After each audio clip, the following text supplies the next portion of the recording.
আরেকটা বিষয় অত্যন্ত বেদনার এবং দুঃখের, সেটা হলো এই জুলাই গণ অভ্যুত্থানের পরে দু একটা রাজনৈতিক দল আছে, তারা বিএনপিকে টার্গেট করেছে।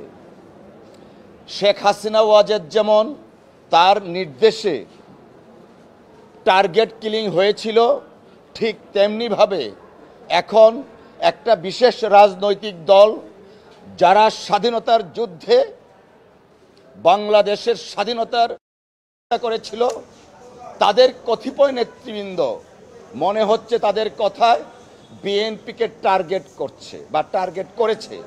কালকে এক নেতা বক্তব্য শুনছিলাম যে দল হিসাবে নাকি বিএনপির পতন চায়। সেই নেতার এইটুকু কি মাথায় ঢুকলো না? বিএনপি পতন চান উনি দল হিসাবে, সরকারের পতন হতে পারে, রাজনৈতিক দলের পতন হয় কিভাবে?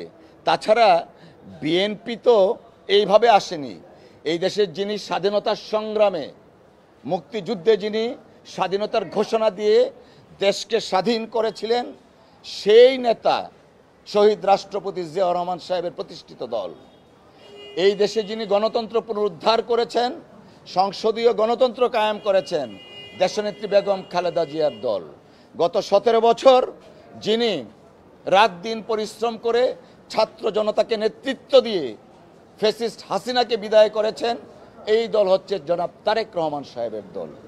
বিএনপি কোনো আন্ডারগ্রাউন্ড পার্টি না। বিএনপির কোনো নেতাকর্মী অন্য দলে বর্ণচূড়া হয়ে আশ্রয় নিয়ে তাদের স্বরূপ উন্মোচন করে না। অতএব আমি অত্যন্ত বিনয়ের সাথে বলবো, রাজনৈতিক সহনশীলতা এবং শিষ্টাচার বজায় রেখে যেন অন্যান্য রাজনৈতিক দল, যারা পার্টিকুলারলি 1-2টা রাজনৈতিক দল যারা বিএনপিকে টার্গেট করে কথা বলছে, তারা যেন এই সমস্ত কথা থেকে বিরত থাকেন। দেশের মানুষ মুখিয়ে আছে আগামী নির্বাচনে এই সমস্ত অপকর্ম বা টার্গেট যারা করছেন তাদের জবাব দেওয়ার জন্য।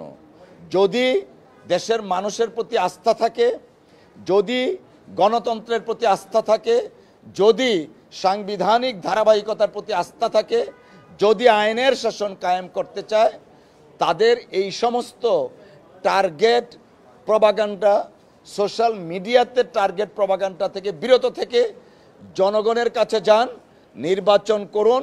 নির্বাচনের মাধ্যমে যদি জনগণ আপনাদেরকে ম্যান্ডেট দেন, তাহলে আপনারা আপনাদের জায়গায় যাবেন।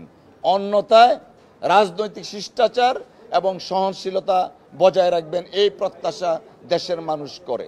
আমরা মনে করি এই বিএনপিকে যারা, যে 2-1টা রাজনৈতিক দল যাদের ইতিহাস আছে স্বৈরাচার এরশাদের বৈধতা দেওয়ার জন্য 86 নির্বাচনে গিয়েছিল, তারা আজকে টার্গেট করেছে। এই সমস্ত কাজ থেকে বিরত থাকুন। এই নতুন এবং দ্বিতীয়বার স্বাধীনতার স্বাদ জনগণকে পেতে দিন, এই আহ্বান আমরা জানা। দেখুন, সবচেয়ে আশ্চর্যের বিষয় হচ্ছে, যাকে মিডিয়াতে দেখা গেছে পাথর নিক্ষেপ করছে, সে কিন্তু এখনো অ্যারেস্ট হয়নি, এবং তার ঠিকানা কোথায়, কোত্থেকে এসছে সেটা তো জানার অধিকার আছে। সে কেন এখন পর্যন্ত অ্যারেস্ট হয়নি? বুধবারের ঘটনা শুক্রবারে সারা দেশ আলোড়িত হয়ে গেছে।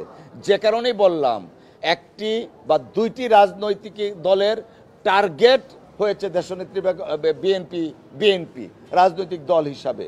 এই টার্গেট কিলিং যেমন শেখ হাসিনা করেছে, ঠিক তেমনি স্বাধীনতা যুদ্ধের পরাজিত শক্তি টার্গেট করছে বিএনপির বিরুদ্ধে।